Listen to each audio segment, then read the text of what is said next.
This section of this movie deals with code. Well, let me tell you up front, I'm not a coder. Boy, do I have appreciation for all of you who can code.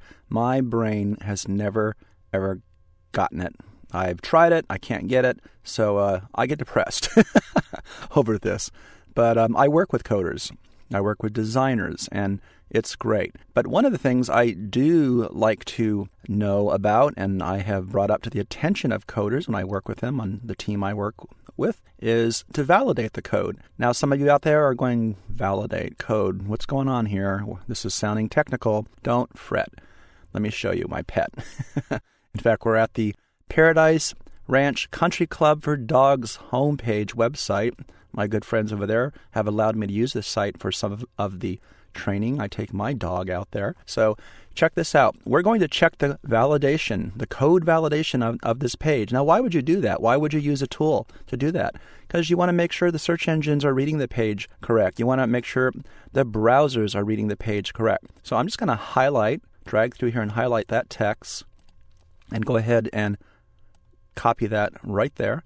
And behind this window, I have hidden another window. We have browsed out to the wc3.org site. This is the World Wide Web Consortium. And if you don't know what that is, you should, because these are the people who set the direction and the standards and guide all of us on the future of the web. In fact, just real quick, if you go over to About, you'll see who's behind the scenes here. This is Tim Berners-Lee, the director and the inventor of the World Wide Web. So you should go through this site and get familiar with it if you don't, okay? Because it's important stuff. Let's go over to the left side of the home page, and this is, once again, w3.org. I don't know if I said that. If you scroll down on the left side, there is a link called Validators. And if we bring up this one right here, this is the HTML Markup Validator, also known as the HTML Validator. As you can see over here, it helps check web documents. So let's click on this. Now, I'm not going to get technical here, I promise, but what I'm going to do is just simply paste in the paradiseranch.net homepage and check it.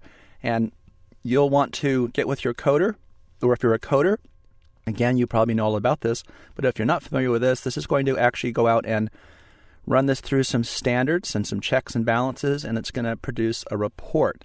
And it's going to say, hey, coder, hey, HTML designer of this page, you have failed. You have 15 errors on this page. Now, are all these crucial? No, they're not all crucial. Lots of web pages can fail this report, and this page has been up for quite a while, and they haven't had any problems. But from a coder's perspective, they may go, hey, there's no character encoding found. This is a pretty darn big error. They better get this handled right away. And as I scroll down here, it, in a very tidy fashion, breaks down exactly where the error is. It says there's a required attribute under type. Something's wrong right here, okay? And there's other things not specified, and there's a background problem here, and the color apparently, and border color. You get where I'm going with this, okay? There's like a bunch of errors on this page, and there's a warning too. These are not as significant as the errors.